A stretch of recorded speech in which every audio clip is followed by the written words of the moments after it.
Bienvenidas al programa Insurrecciones Quiltras. En el capítulo de hoy vamos a conversar con un invitado de la FEMPRUS. Lo voy a presentar, Aldo Santibáñez Yáñez, presidente nacional de la FEMPRUS, porque hoy nos convoca Pandemia y Trabajadoras y Trabajadores de la Salud. Vamos a estar reflexionando sobre esta temática. Hola Aldo, ¿qué tal? ¿Cómo estás? Hola Pablo, bien, Soledad. Muchas gracias por la invitación y a conversar sobre un tema que está hoy día en la palestra y que nos permite también hacer un análisis de lo que ha ocurrido en Chile en materia de salud pública. Perfecto, sí. Y claro, y también estoy con la profesora Soledad. ¿Cómo estás, Sole? Hola Pablo, muy contenta de tener este invitado, muy bienvenido tú y tu gremio y todas las personas que representas en el gremio. Yo creo que hoy día es especialmente importante tener personas del área de la salud conversando con nosotros, sobre todo con una visión política del área de la salud que hoy día vemos esta mirada, ¿no? Tenemos la mirada técnica de la salud, pero también está la mirada política de la salud, que es la que nos interesa. Así que le damos la bienvenida y dispuesta a empezar este programa tan interesante de hoy. Muchas gracias. Sí, de todas formas, creo que es muy importante poder tener esta lectura política también desde la Confederación Nacional de Profesionales Universitarios de los Servicios de Salud, CONALDO, en el marco de que lo que estamos viviendo no se reduce solamente a la dinámica o situaciones de contingencia, ¿cierto? Este programa Insurrecciones Quiltras pretende analizar lo que ha ocurrido asociado al proceso de insurrección social o, como también siempre hacemos el punto, a lo que algunos también denominan estallido social. Pero en el contexto de manifestaciones de octubre, incluso antes, siempre se han visto gremios de salud profesionales comprometidos más allá de la temática específica de la que abordan. Como sujetos sociales son convocados no únicamente como profesionales específicos de un área parcial, sino que sujetos integrales, y con esto una visión política también para abordar problemáticas de salud, y qué más político que la salud también. Entonces, en ese contexto, como para iniciar la conversación, ¿cierto? Lo que hemos estado viendo, o sea, lo que he estado viendo este último tiempo a propósito de la pandemia y trabajadoras y trabajadores de la salud, ha sido también algo de este énfasis, este aumento de lupa que también esta pandemia, esta catástrofe sanitaria ha podido visibilizar también una serie de falencias, una serie de dinámicas que han llamado la atención en cuanto a insumos, en cuanto a horas de trabajo, en cuanto a contagiados, en cuanto, bueno, una serie de temáticas que se han levantado y que sin duda nuestro invitado puede hablar más respecto a ello. ¿Cómo han visto ustedes que ha estado ocurriendo todo esto como FEMPRUS? Gracias Pablo y Soledad nuevamente. Sí, yo antes de iniciar primero represento a las y los profesionales como tú señalabas. Somos más de 12.500 profesionales a lo largo del país, estamos de Tarica hasta Puerto William, y obviamente trataré de hablar desde la perspectiva de la salud pública, entendiendo que no represento a todas y todos los trabajadores que componen el mundo laboral de la salud pública. La atención primaria y otros sindicatos que están en la salud pública tienen una buena cantidad de trabajadores. Somos más de 300.000 trabajadores a nivel nacional. Y lo que tú señalas, perdón, voy a abrir el espacio porque tiene que ver con lo que vamos a conversar, que tiene que ver con esta transformación que es de país que se abrió con mucha fuerza a partir del 18 de octubre. Hoy día tenemos, y esperamos que así sea, en un rato más, el presidente Piñera va a promulgar la ley que le da un manotazo gigante al sistema de previsión social en Chile, al sistema de pensiones, y eso es parte de la discusión política que hemos sostenido desde distintos ámbitos y que tiene que ver con recuperar dignidad en nuestro país, que tiene que ver con recuperar la seguridad social como eje central para el bienestar de las personas. Y eso sin duda, la vivienda, el sistema de pensiones, la educación y por cierto la salud son parte de esa seguridad social que debemos recuperar y que se abre un espacio a partir del 18 de octubre y se abre también la posibilidad de generar cambios importantes en nuestro país a partir del proceso constituyente que se va a realizar el próximo 25 de octubre.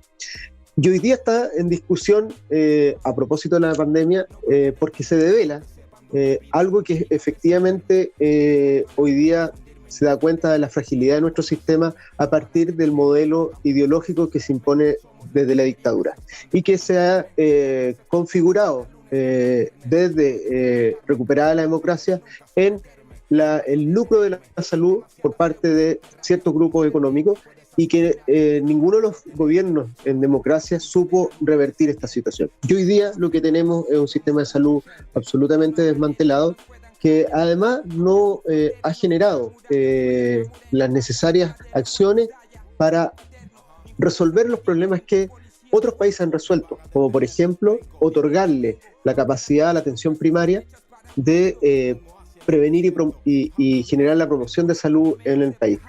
Y además hemos dejado de lado en la conversación en materia de salud los determinantes sociales que son tan relevantes para poder construir políticas en materia sanitaria. Sí, efectivamente, como tú dices, y durante todos los programas nosotros nos hemos dado cuenta que hay un eje que transversaliza todas estas insurrecciones, ¿no? Y que tiene que ver con un poco lo que tú estás mencionando, respecto de cómo se ha desmantelado lo público y cómo se ha desmantelado la visión de lo cooperativo, de lo que hacemos como país o como Estado para todos y todas. Y la salud es uno de esos ejes y nuevamente vemos que esta situación de pandemia nos sirve como zoom, ¿verdad? Que lo que hace es mostrar todo este fenómeno de una manera tal vez un poco más aumentada. Y probablemente las cifras que tenemos hoy día y los resultados que tenemos en relación al manejo de la pandemia tienen relación con este desmantelamiento del que tú hablas, que es no solo material, sino que también ideológico, ¿no? Con esta interesante introducción vamos a dar paso a la sección que sigue, ¿no es cierto?, en la cual vamos a tratar de identificar en este mundo local cuáles son las estrategias y las formas de acción y de lucha que tienen estas agrupaciones y estos gremios. Bien, y regresamos a Insurrecciones Quiltras, Mundo Local. Acá vamos a tratar de evaluar, diagnosticar de una u otra forma, conocer cuál es el origen del problema asociado a este estallido social, al proceso de insurrección social y los alcances de la pandemia, ¿cierto? Esa es la pregunta base. Y ya se comenzó a responder previamente, ¿cierto?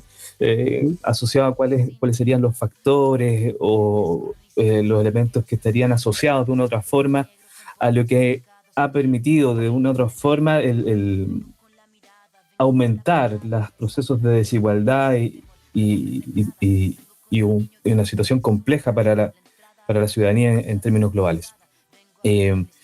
A propósito de eso, entonces, observas que, de acuerdo a tu organización, ¿cuál podría ser el origen del problema?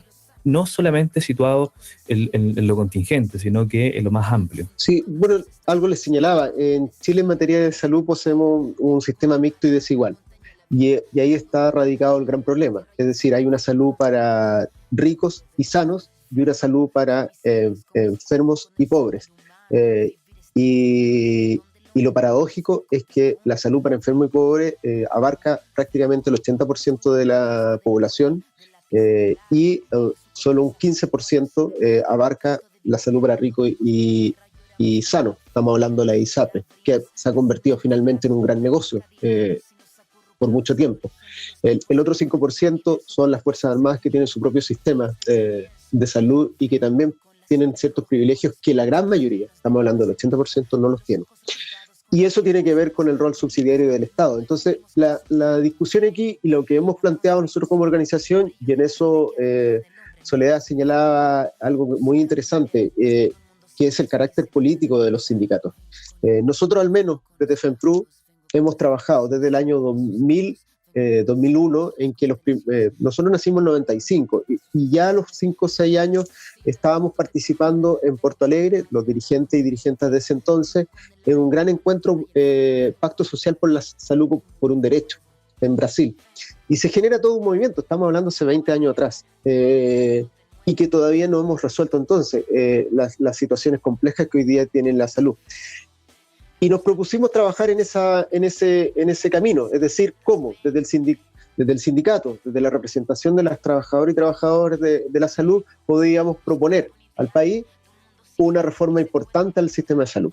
Se intentó hacer algo en el 2005 con la reforma del auge, pero que no abarcó y no estuvo en lo medular que tenía que ver con garantizar la salud como un derecho constitucionalmente. Se avanzó, debemos decirlo, se avanzó que garantías explícitas quedaran resguardadas por derecho. Ese es un paso, pero finalmente también sirvió para que se generara un flujo no menor, muy importante de recursos públicos al sistema privado. Y uno ve ahí que las ISAPRES son una industria que tiene muchas ganancias de dinero y que las clínicas han ido también generando, por un lado, también muchas ganancias, y uno ve que las clínicas crecen y crecen y los hospitales públicos van disminuyendo. Y ahí hay datos importantísimos. El número de camas, que hoy día se devela con la pandemia, el número de camas en el sector privado era mayor que el sector público.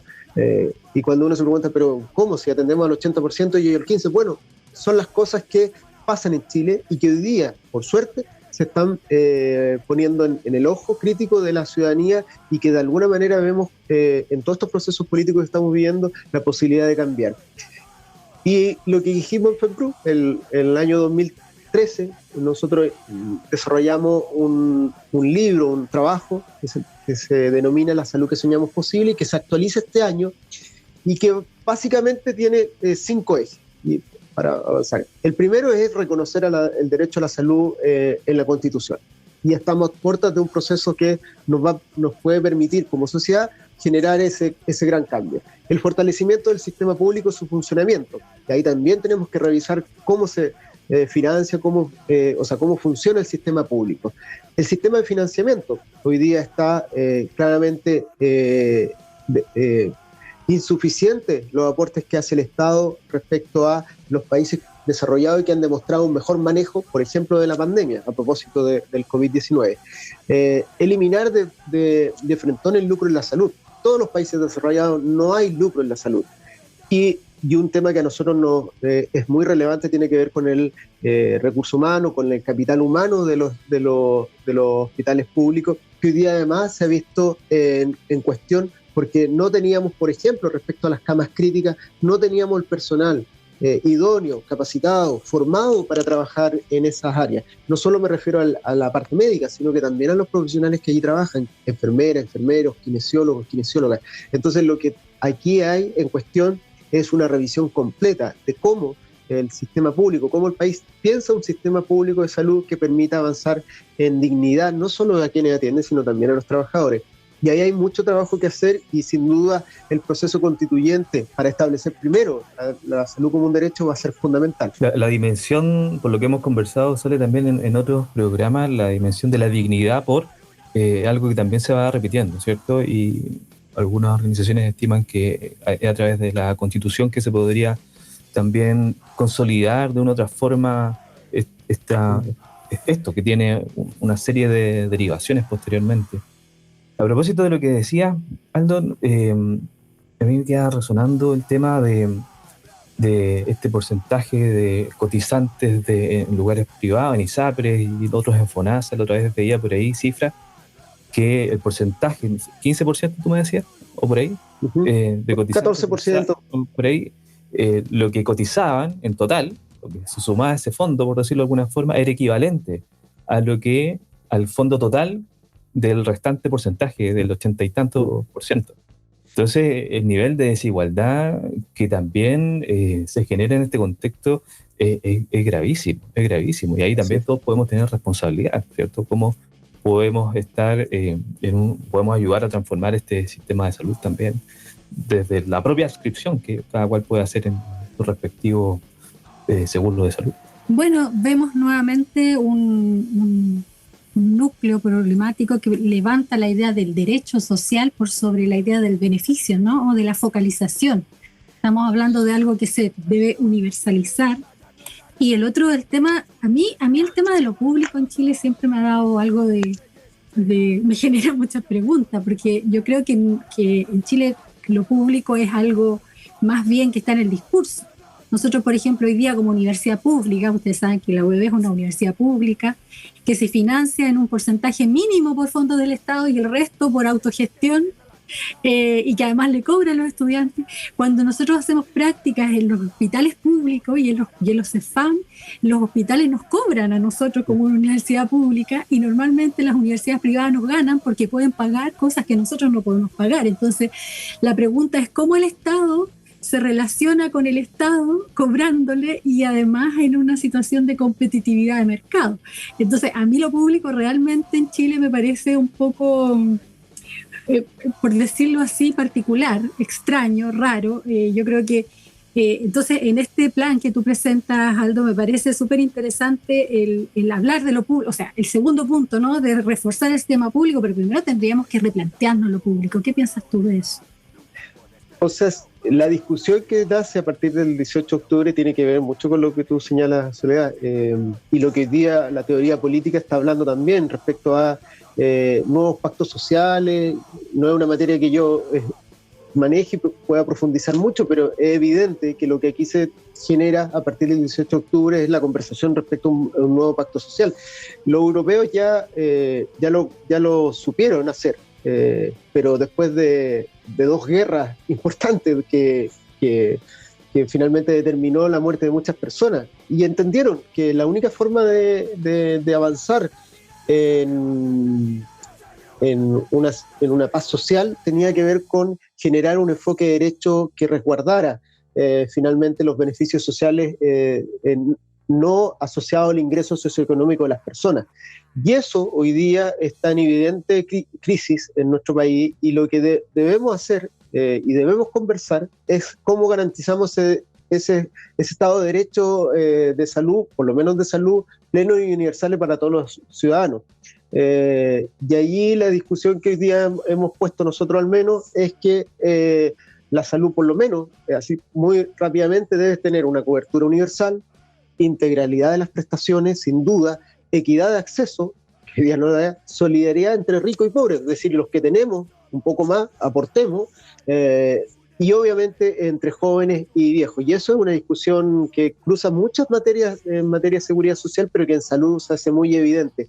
Y por lo tanto, no hay que tenerle miedo, por ejemplo, a construir un seguro nacional de salud como primer paso, porque tampoco esto es decir, hoy día tenemos A y pasamos a Z. Evidentemente todos los países tienen que generar un proceso planificado, conversado, dialogado, bien sustentado en cómo debemos pasar. Nosotros como FEPROS decimos que el primer paso es un seguro nacional de la salud que mancomune las cotizaciones obligatorias de todos los chilenos y chilenos y todos los ciudadanos y ciudadanas de este país. Y las ISAPRES queden finalmente como seguros complementarios. Una vez que se resuelva eso, creemos que como primer gran paso debemos avanzar al sistema único de salud como tienen países desarrollados y que les permite atender con dignidad, que les permita atender bien, con calidad, y que además les permita a los trabajadores y trabajadoras desarrollar sus labores de manera digna, segura. Y con esto cierro. Hoy día ha quedado una vez más demostrado que las y los trabajadores de la salud pública en Chile están y siempre van a estar responsablemente comprometidos. Lo estuvieron para el terremoto, lo han estado para la anterior, para la influenza cuando llega. Y hoy día el COVID-19 sin duda es una demostración más de que las trabajadoras y trabajadoras de la salud están siempre disponibles para atender a la ciudadanía, a pesar de todas las dificultades, a pesar de todo lo que hoy día ha generado incluso muertes en los trabajadores y trabajadoras, y muchas personas que han tenido que retirarse a sus domicilios con enfermedad. Claro, los trabajadores y trabajadoras de la salud han sido quienes han tenido el primer contacto muchas veces para afrontar la problemática contingente, pero que también trasciende, tienen un diagnóstico, de acuerdo a lo que puedo observar y escuchar, no solamente a partir de ahora, ¿cierto? Pero hay un diagnóstico bien claro respecto a formas de poder afrontar de manera sólida, que ayuda a transformar los procesos que han ocurrido en Chile y que han precarizado muchas veces tanto las condiciones de trabajo, las condiciones de poder brindar las mejores prestaciones posibles, a propósito de este derrumbe de lo público, ¿cierto? A propósito de esta cómo se comienza a desmoronar esto de lo público. Vamos a seguir hablando sobre esto, está bien interesante lo que nos planteas. Vamos a cerrar con un tema, y con ello vamos a pasar al tercer y último bloque de Catarsis Saludable.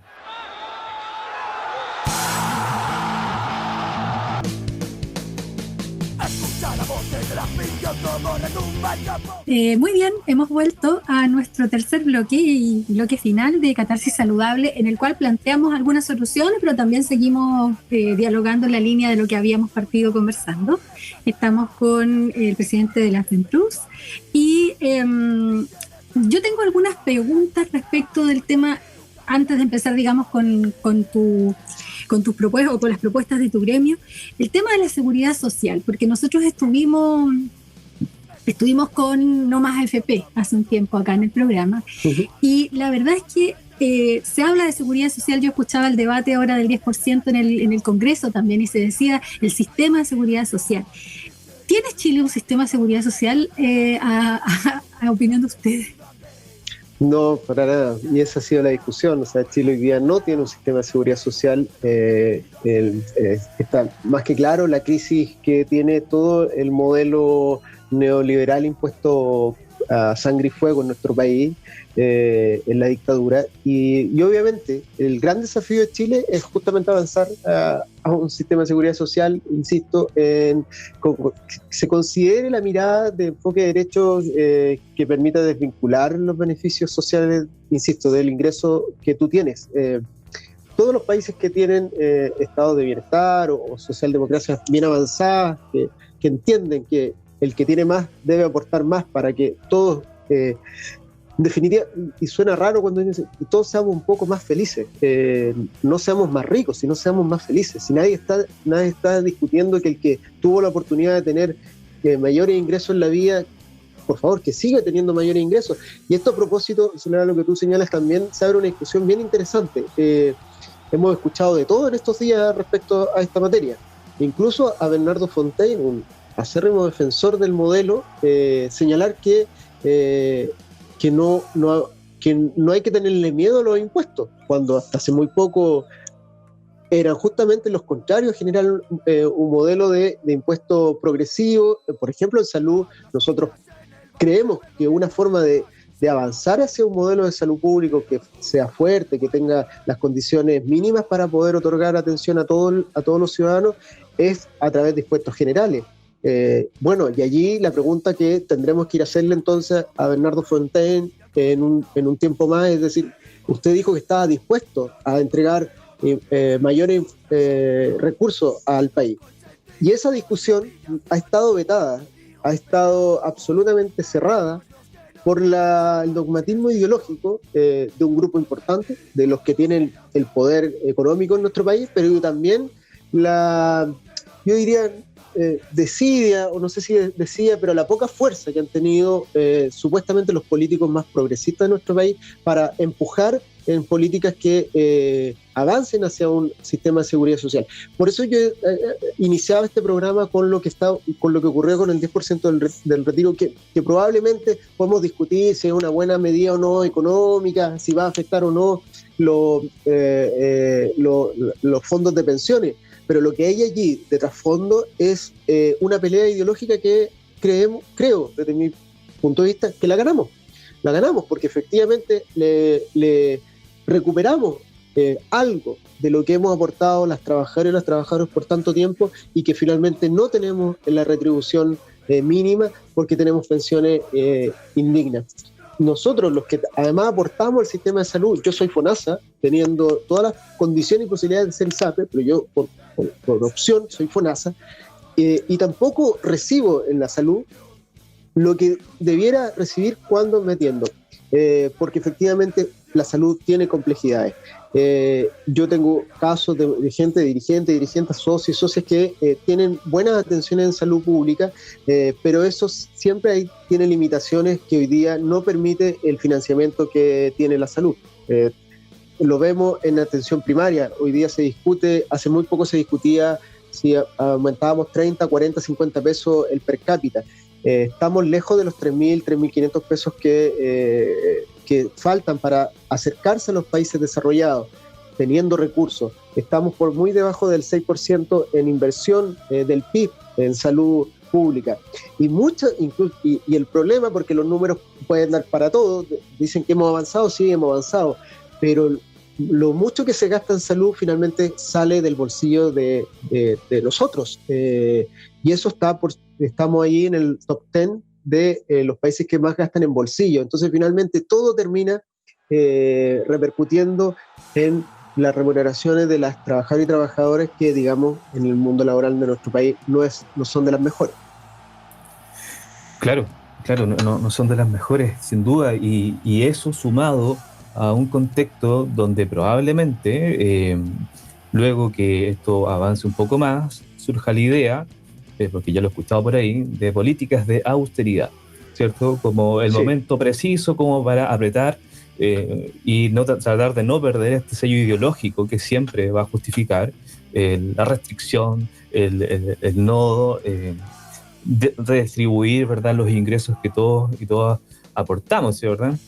Pablo, ahí es que yo sé que vamos terminando y es importante lo que señalas porque aquí se ha generado desde hace mucho tiempo la idea de que el funcionario público, yo hablo de trabajador y trabajadora pública, son flojos, tienen su trabajo asegurado, pero que en Chile tampoco es tan así. Nosotros, por ejemplo, los profesionales de la salud tenemos solo un 30% de profesionales a lo largo del país en titularidad del empleo.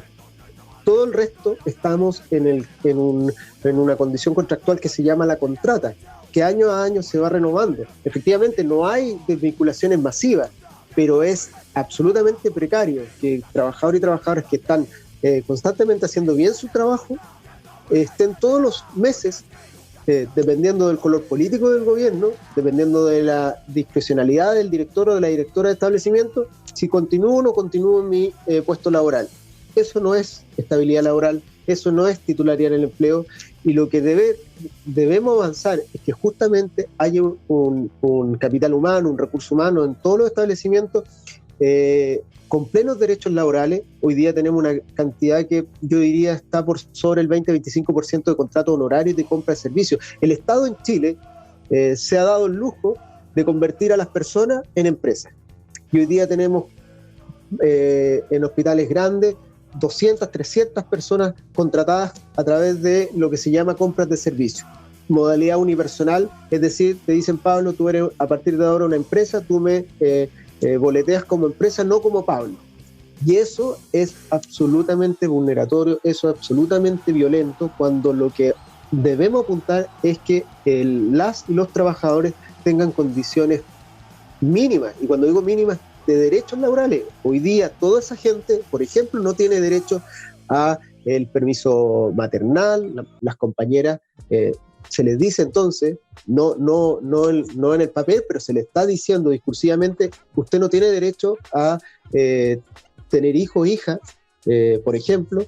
Ustedes, trabajadores y trabajadoras, no tienen derecho a vacaciones, o sea, que son mínimos derechos que hoy día en todo el mundo son absolutamente necesarios. Bueno, a esas personas por contrato no los tienen. Entonces, hay una serie de problemas. Nosotros hemos propuesto un modelo de carrera funcionaria que permite estabilidad como FEMPRU. Estamos avanzando. Esto fue negociado en el gobierno de Bachelet anterior.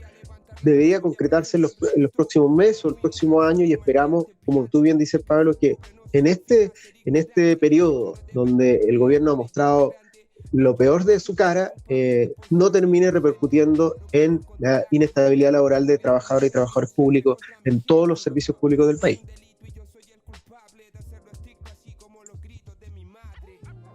Bien, mira, en realidad yo estoy muy encantada de haber conversado contigo. Me parece que no solo tienes mucha claridad como dirigente, sino que además nos has puesto acá unos temazos interesantes.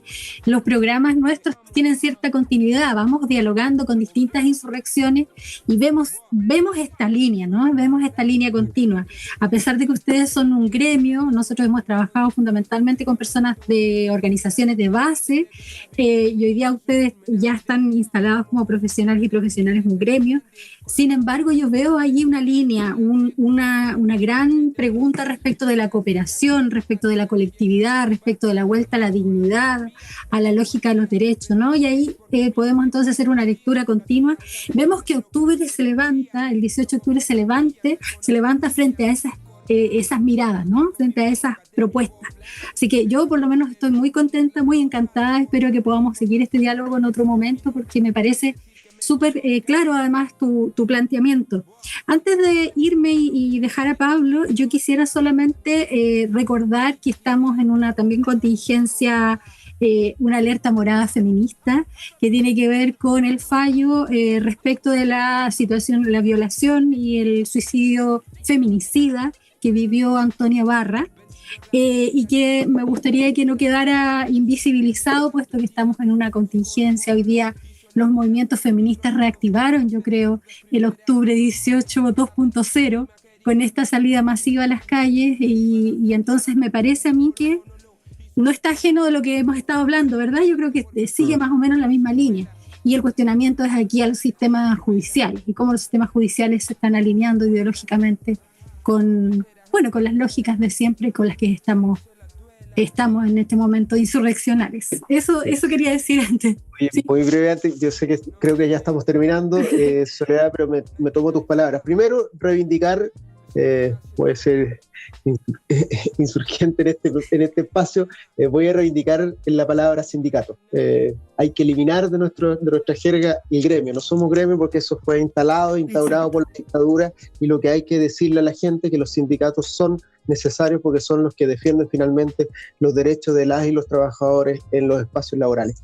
Lo segundo, señora, me sumo a tus palabras. Nuestra organización tiene una línea importante de política de igualdad de oportunidades donde tiene 4 pilares y hay que seguir avanzando sin duda, que tiene que ver con el género, tiene que ver con jóvenes, con pueblo originario, y también hay que recordar hoy día lo que está viviendo el pueblo mapuche respecto a Celestino Córdoba. También allí hay una deuda gigantesca del Estado respecto a esta materia, y lo que tú has señalado respecto a Antonia, nuestra organización ha dicho que esto vuelve a poner de manifiesto la injusticia, la violencia que las mujeres, que nuestras compañeras de vida, que nuestras compañeras de ruta sufren día a día.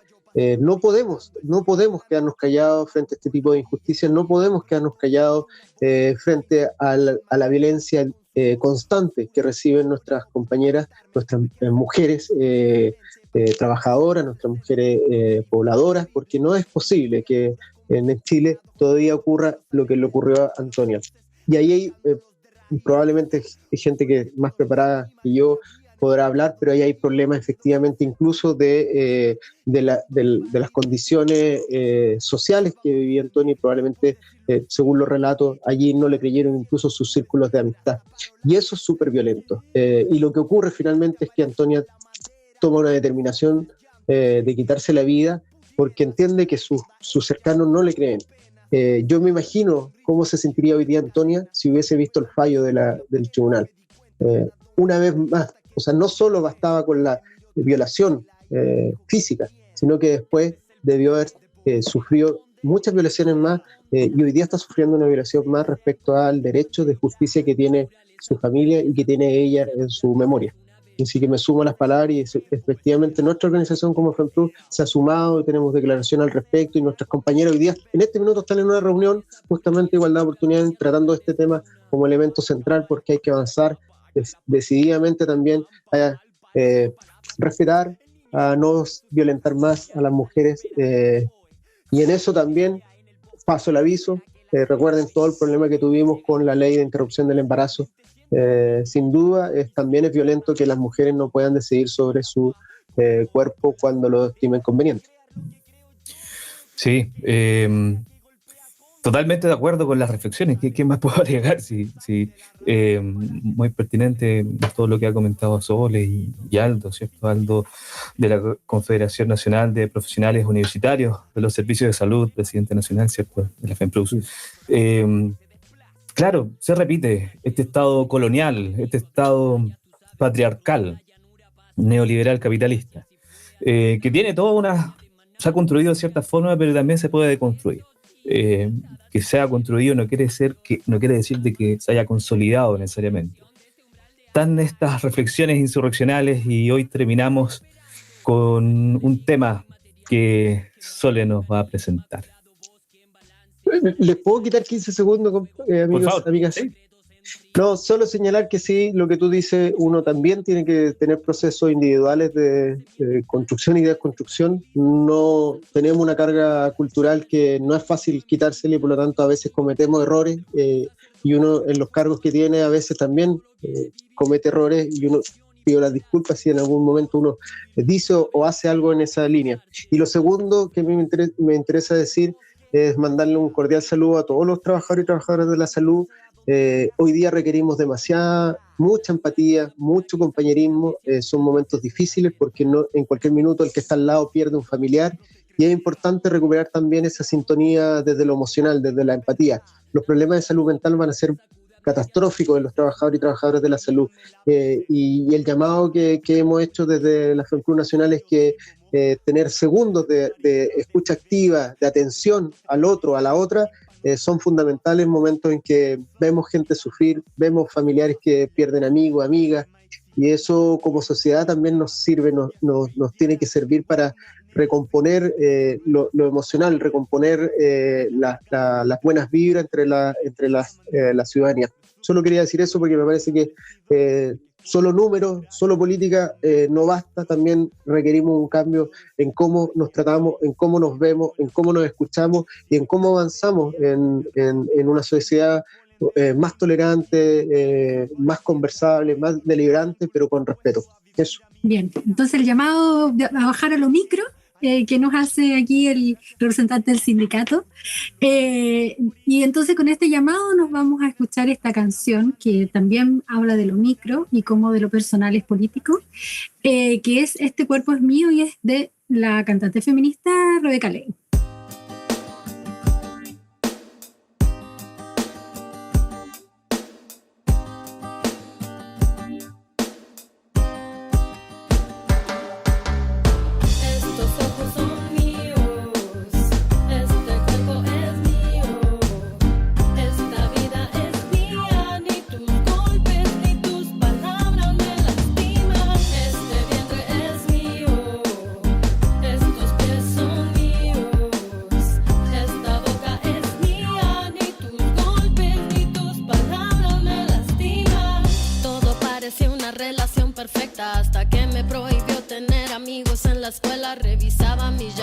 Mis mensajes controlaba, decía que lo hacía porque a mí me amaba. Yo que me sentía tan enamorada, no me percataba de que ya estaba encerrada. Cuando me pidió que me casara, acepté encantada, pero creo que era el miedo de sentirme abandonada. Poco a poco me fui acostumbrando, los golpes eran tanto, los insultos a diario. Llegué a pensar que todo esto era culpa mía. Si yo fuera perfecta, esto no sucedería.